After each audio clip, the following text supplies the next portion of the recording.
Un homme n'a pas seulement que des défauts. Un homme a aussi des qualités. Peut-être que ce qui est plus révélé, ce sont ses défauts. Mais si on va un peu en profondeur, on a un peu plus d'intimité avec la personne, on découvrira que cette personne a aussi des qualités. Dieu ne s'est pas trompé à ton sujet. Jamais. Et souvent même pour voir même tes qualités, il faudrait être dans un certain milieu et à un certain endroit. On a besoin d'un anglophone. Et malheureusement, cet anglophone se retrouve parmi des Italiens. Là où il est là, on ne parle pas anglais. On le sentirait inutile. Mais le jour où il se retrouve parmi les anglophones, là il se retrouve dans son milieu naturel. Il commence à s'exprimer. On dit, ah donc tu as... Hey, tu as ça en toi. Je prie ce matin que la main de l'Éternel t'enlève là où tu n'es pas utile pour t'amener là où on reconnaîtra ta valeur au nom de Jésus. Que la puissance de Dieu te conduise là où on pourra apprécier tes qualités. Là où tu seras utile au monde. Alléluia. On dit, oh mais tu es nul. En fait, on doit préciser pour dire tu es nul dans ce domaine. Parce que quelque part, il est aussi excellent. Le tout, c'est d'être là où il faut. Donc, on n'a pas seulement que des défauts, mais on a aussi des qualités. Et ça, c'était le cas de Pierre. C'est pourquoi l'Éternel l'a appelé. Il a façonné et Pierre est devenu un homme qui a marqué son temps, sa génération. Il y a des milliers d'années qui se sont écoulées. Mais aujourd'hui, on parle de l'apôtre Pierre. L'histoire retient les vainqueurs. Mais l'histoire aussi a la capacité d'oublier les vauriens. Matthieu 4, 19. S'il vous plaît. Pierre avait une entreprise de pêche. Et son entreprise fonctionnait bien. C'est pas parce que Pierre avait échoué, hein. Non. Pierre était directeur d'entreprise, d'une entreprise de pêche. C'est là-bas que Jésus l'a appelé avec son frère. C'est pas parce que Pierre a échoué dans la vie. C'est pas parce que Pierre ne faisait rien. Parce que souvent on pense que quand l'Éternel appelle quelqu'un, c'est parce que l'Éternel a vu qu'il a échoué. Non. Pierre était un pêcheur professionnel. C'est dans ça que le Seigneur va l'appeler. C'était pas un dénier. Dieu aussi aime les bonnes choses. Ne croyons pas que quand Dieu appelle quelqu'un, c'est parce qu'il a échoué. Non. Au contraire, c'est parce que Dieu a vu en cette personne une certaine aptitude qu'il peut utiliser pour glorifier son nom. Quand Dieu appelle quelqu'un, c'est parce que Dieu sait que cette personne peut faire son affaire. Donc je dis à quelqu'un ce matin, tu peux faire l'affaire de Dieu. Or quand Dieu t'appelle, Dieu décide en ce moment de te faire entrer dans son programme. Et là, moi j'ai compris que la vraie vie de l'homme commence quand il entre dans sa destinée. Quand tu réponds à l'appel, à partir de ce moment, tu te rends compte que ta vie a un sens. Pourquoi? Plusieurs tournent en rond, plusieurs pataugent. Il dit, je ne sais pas à quoi ressemble ma vie. Alors qu'au commencement, Dieu a établi que ta vie ressemble à quelque chose. Donc tant que tu n'entres pas dans ça, tu te rendras compte que ta vie ne ressemble à rien. Tu diras que tu es devenu la serpillère des hommes. Tu diras que tu es venu accompagner les hommes. Frère, moi-même mon langage a changé un jour. Avant que je ne connaisse Dieu, comme bon homme d'ivoirien, je disais, ma vie ressemble à rien. Parce que mon devant, mon derrière, grillé comme du moumi. Tu regardes ton passé, il n'y a rien. Jette dans le futur, rien de bon. Mais tu es là, au milieu des pas cuits. Et on disait non, on est la serpillère des gens. C'est ce qui pousse le plus souvent certaines personnes à se suicider. Mais quand j'ai rencontré Christ, j'ai dit l'Éternel me connaît. Il m'aime et il a un plan pour moi. Donc tant que tu ne découvres pas le plan de Dieu pour toi, ta vie n'a pas de sens. Tu peux faire bon nombre de choses, mais si tu ne fais pas réellement ce que tu dois faire, tu te sentiras inutile à un moment donné. Pierre était à la pêche. Dieu l'a laissé faire pendant un temps. Quand Dieu t'appelle, à partir de ce moment, Dieu te donnera une orientation. Je peux dire, te réoriente. Parce que tu t'es orienté toi-même. Souvent parce que tu sens. Les hommes t'ont orienté parce qu'ils voient quelque chose. Mais l'appel de Dieu te réoriente. C'est-à-dire te met en réalité sur le droit chemin. Que Dieu nous réoriente. Parce que souvent, nous sommes mal orientés. C'était le cas de Pierre. Le Seigneur va le réorienter. Mais quand l'Éternel te réoriente, waouh, c'est pas facile. Parce qu'après l'appel, c'est chic. Quand Dieu t'a appelé, tu peux et c'est fini. C'est pas fini. C'est en effet que commencer. Juste après l'appel, on rentre dans la formation. Il va te former comme lui il l'entend, comme lui il veut. La formation, ça dure en fonction de l'élément qui se tient devant Dieu. Tout dépend de quoi? Notre sensibilité, de notre obéissance. Donc, il nous appelle, mais il doit nous réorienter. Si quelqu'un est mal orienté ce matin, que la grâce de l'Éternel soit ton partage. Te réorienter, parce que c'est là-bas que tu connaîtras le succès. C'est là-bas que tu réussiras. C'est là-bas que tu seras épanoui. Que cela t'arrive au nom de Jésus. Deuxième étape, c'est la formation. Quand on vient au Seigneur, on sera formé. Et je peux dire, on sera désillusionné. Vous savez, pendant 3 ans, Pierre, Jean-Jacques, les autres, ils ont côtoyé Christ. Ils ont été dans sa présence. Ils l'ont vu. Ils l'ont observé. C'est pourquoi je dis, le premier pas dans la formation, c'est l'observation. Quand tu es dans la formation, sois un observateur. Pendant 3 ans, ils ont observé Christ. Ils ont vu son amour, sa détermination pour l'œuvre, sa sainteté. Ils ont vu sa puissance. Ils ont tout vu. Parce qu'en réalité, ils doivent reproduire ça. Si vous apprenez auprès de quelqu'un, parce que ce que je suis en train de dire, c'est valable pour tous les aspects, pour tous les domaines d'activité. Si vous travaillez quelque part pour quelqu'un, que vous n'êtes pas observateur, vous ne pourrez pas retirer grande chose. Il y en a qui sont distraits dans leur apprentissage. C'est pourquoi j'ai dit quoi? La durée de ta formation dépendra de toi.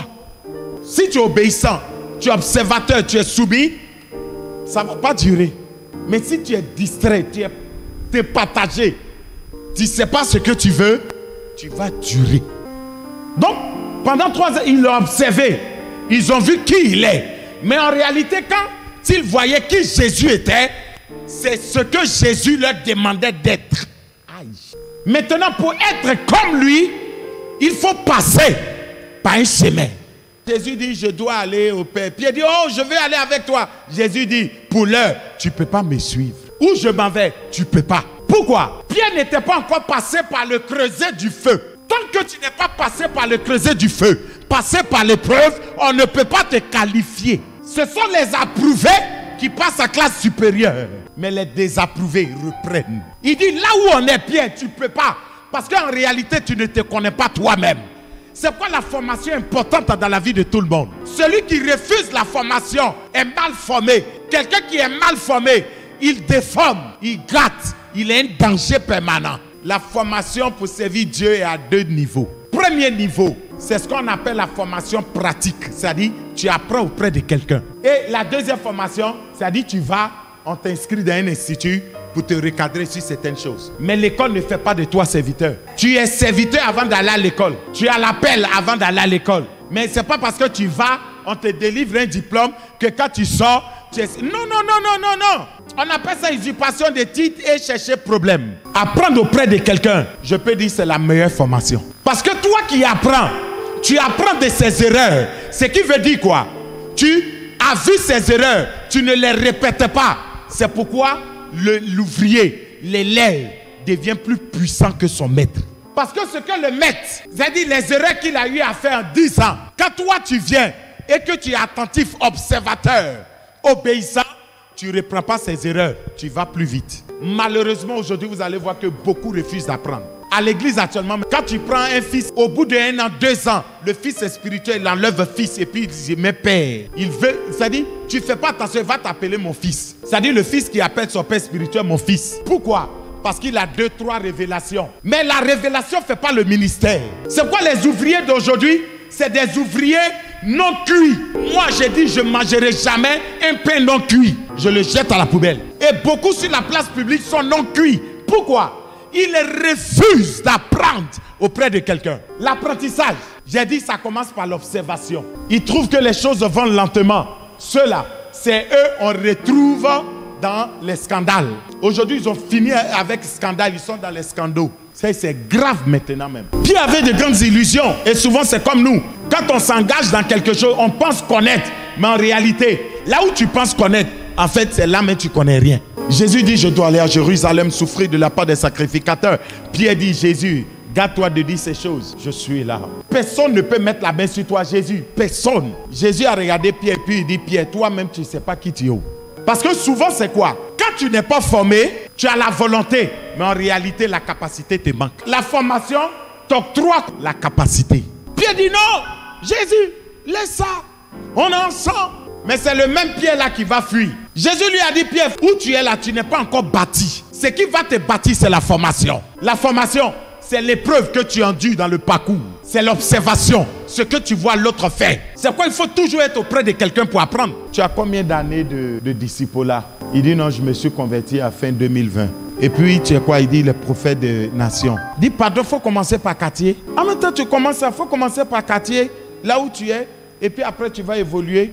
Parce que vous savez, les titres, là, aujourd'hui, on achète. Voici un homme qui me marque. Quand on prend le révérend Dion Yaé Robert, malgré l'onction, c'est un patriarche. Mais il n'y a pas gros titre à côté.